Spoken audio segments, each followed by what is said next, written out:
Napisar magapasaka sang kaso ang bana ni Vice President Sara Duterte batok sa House Justice Committee.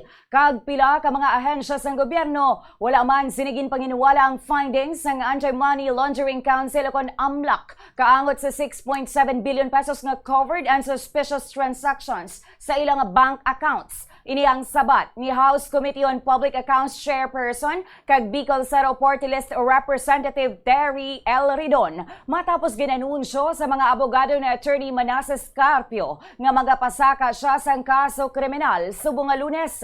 Suno kay Representative Ridon sa pagkamatuod ang kaso nga i-file ni Carpio subong adlaw batok sa pila ka kongresista kag mga ahensya nga involved sa pagbuyagyag sang irregularidad ang mas nagdugang lang agud mangin klaro ang amo nga findings. Suno pa kay Ridon nga isa man ka abogado kag miyembro sang House Justice Committee, wala man sang mahimo ang kaso nga i-file ni Carpio agod nga i-discredit o kon ibasura ang isa sa nagapanguna nga mga isyu sa komite. Ini nga isyu nagapalibot sa kunbala ang financial activity ni Carpio kag sang iya asawa nga si Vice President Sara Duterte ang naga-constitute bala sang unexplained wealth kag betrayal of public trust.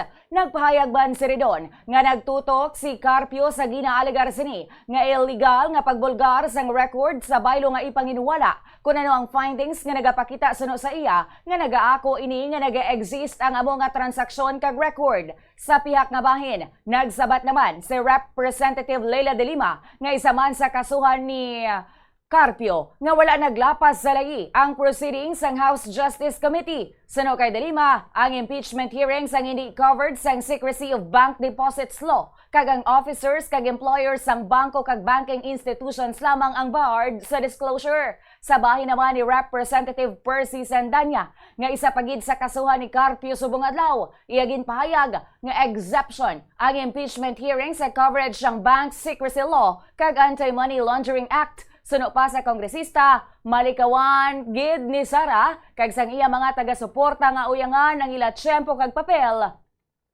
Paagi kon tali sa pagtambong sa hearing sa Abril 29 kung sa diin mayara sila sang oportunidad nga magsabat sa mga kontrobersiya.